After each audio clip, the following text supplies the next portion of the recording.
जैसा कि आप सभी को पता है, अभी फिलहाल मार्केट के अंदर सबसे इंपॉर्टेंट पॉइंट बना हुआ है भाई क्रूड ऑयल की प्राइस जिस हिसाब से बढ़ती जा रही है मार्केट के अंदर, उसके नेगेटिव इम्पैक्ट हमें देखने को बहुत तगड़े मिल रहे हैं। मार्केट बहुत तगड़ी तरीके से गिर रहा है। तो अभी तक जो मैं वीडियो बना रहा हूँ, तो अभी जो मार्केट के अंदर क्रूड का प्राइस देखे अपन, तो वो चल रहा है 115, यानी कि 25% की हमें तेजी देखने को मिल रही है यहाँ पे। और वहीं बात करें WTI क्रूड के बारे में, तो ये भी चल रहा है 115, यहाँ पे भी 26.62% की तेजी हमें देखने को मिल रही है। मर्बन क्रूड के बारे में बात करें तो 120 इसका प्राइस चल रहा है और 16.96% की यहाँ पे तेजी हमें देखने को मिल रही है। नेचुरल गैस को भी देखें तो भाई 9% के आसपास हमें यहाँ तेजी देखने को मिल रही है। क्रूड ऑयल अगर $115 पर बैरल से ऊपर जाता है तो इंडिया के लिए ये बहुत ही बड़ी चिंता है, क्योंकि इंडिया अपनी ज़रूरत का 80% क्रूड ऑयल इंपोर्ट करता है। इसलिए प्राइस बढ़ेगा तो सीधा इसका इम्पैक्ट हमारी इकोनॉमी पर पड़ता है। अब 3 बड़े इम्पैक्ट जो कि आज के इस वीडियो में हम डिस्कस करने वाले हैं क्रूड को लेकर। तो फर्स्ट पॉइंट के बारे में बात करते हैं, risk of rising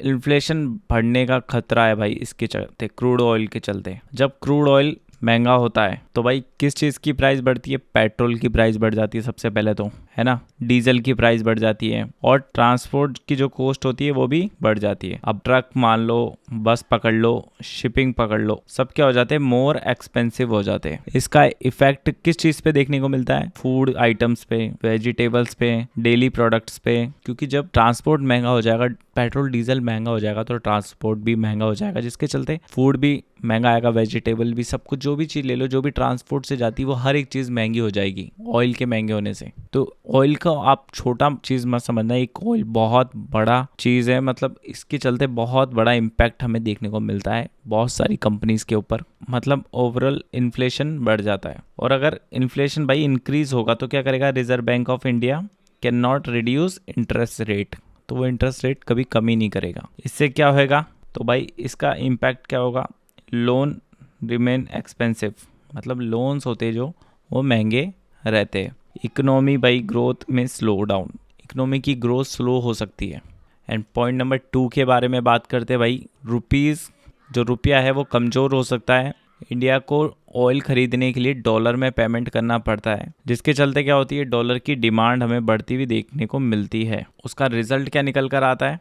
Indian rupees कमज़ोर हो जाता है और रुपीज़ वर्सेस डॉलर का रेट बढ़ जाता है। एग्जाम्पल की बात करें तो 83 का डॉलर अगर 86 पे चला जाए तो इंपोर्ट्स और महंगे हो जाते हैं।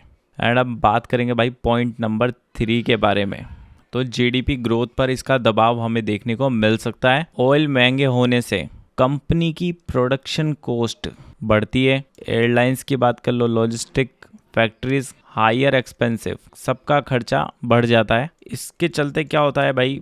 प्रॉफिट डिक्रीज हो जाते हैं, इन्वेस्टमेंट रिड्यूस हो जाती है और इसका असर पड़ता है ग्रोस डोमेस्टिक प्रोडक्ट यानी जीडीपी ग्रोथ पर, जिसके चलते भाई जीडीपी का डेटा जो भी आने वाला है वो अच्छा देखने को नहीं मिलेगा, जिस हिसाब से अभी क्रूड ऑयल चल रहा है। कई एनालिस्ट मानते हैं कि अगर क्रूड $100 से लेके $120 के आसपास रहता है तो इंडिया की जीडीपी ग्रोथ 0.3 से लेके 0.5 तक कम हो सकती है। इन शॉर्ट बात करें तो भाई क्रूड अगर 115 से ऊपर जाता है तो इंडिया के लिए 3 सबसे बड़ी प्रॉब्लम हमें देखने को मिल सकती है। वो क्या है? इन्फ्लेशन बढ़ेगा, रुपीस कमजोर होगा, जीडीपी ग्रोथ पर प्रेशर आएगा।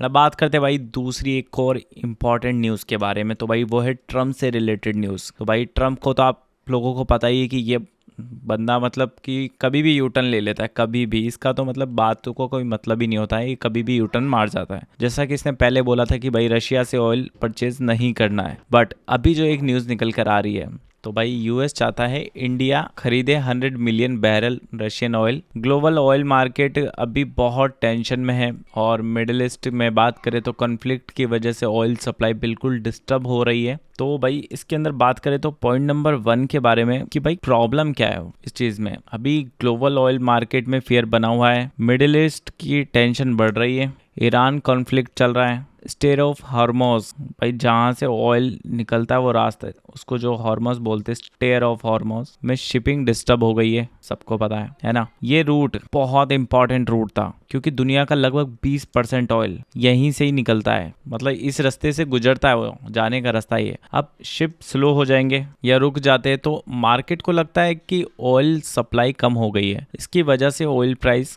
जो हमें देखने को मिलता है वो तेजी देखने को मिलती है। पॉइंट नंबर सेकंड के बारे में बात करें कि भाई 100 मिलियन बैरल ऑयल शिप में क्यों खड़ा है, तो भाई अकॉर्डिंग टू एनर्जी सेक्रेटरी, ये भाई इनके सेक्रेटरी है यूएस के, तो उनका कहना है कि लगभग 100 million barrel Russian oil tanker में समुद्र में खड़ा है। ये ऑयल ओरिजिनली चाइना की रिफाइनरीज में जाना था, लेकिन प्रॉब्लम ये है कि चाइना रिफाइनरीज के पास अनलोड कैपेसिटी लिमिटेड है, इसलिए शिप्स को कई हफ्तों तक वेट करना पड़ रहा है। इस सिचुएशन को फ्लोटिंग ऑयल सप्लाई भी कहा जाता है कि भाई इनका कहना है कि चाइना को जो ऑयल जाना था उनके पास में कैपेसिटी नहीं उसको रखने की अभी फिलहाल के लिए, तो इंडिया उस ऑयल को परचेस कर ले, ऐसा कहना है यूएस गवर्नमेंट का भाई। एंड बात करें भाई यूएस का प्लान क्या है भाई, व्हाट इज द प्लान, तो यूएस का सिंपल आइडिया है चाइना के बाहर वेटिंग ऑयल को इंडिया की रिफाइनरीज की तरफ डाइवर्ट कर दिया जाए। अब इससे क्या होगा, शिप्स को 5-6 हफ्ते वेट नहीं करना पड़ेगा,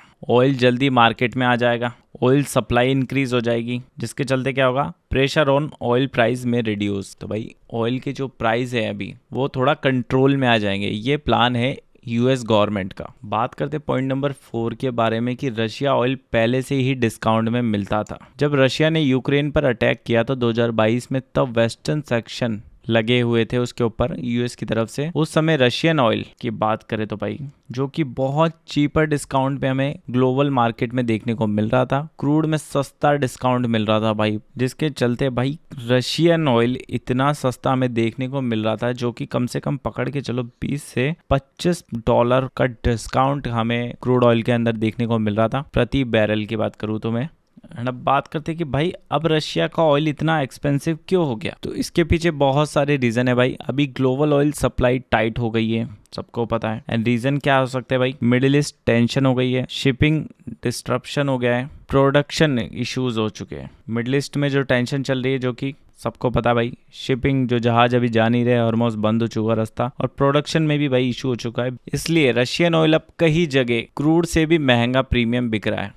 यूएस का ये मानना है कि दुनिया में अभी ऑयल की कोई शॉर्टेज नहीं हुई है, द रियल प्रॉब्लम है कि भाई फियर इन द मार्केट, तो मार्केट में जो फियर है वही ऑयल की प्राइस को बढ़ाता हुआ हमें देखने को मिल रहा है। अगर शिप्स में खड़ा ऑयल जल्दी मार्केट में आ जाए तो क्या होगा, सप्लाई इंक्रीज हो जाएगी, पैनिक विल रिड्यूस, तो भाई पैनिक कम होगा, ऑयल प्राइस की बात करें तो वो स्टेबलाइज हो सकते हैं। यूएस का एक और कहना है इस चीज़ के ऊपर कि भाई जो पॉलिसी हमने रशिया पे लगाई है उसमें कोई भी बदलाव नहीं है। यूएस ने साफ कह दिया है इस बारे में कि ये मूव हम रशियन पॉलिसी चेंज नहीं, इस मूव से कोई रशियन पॉलिसी में कोई चेंज नहीं होगा।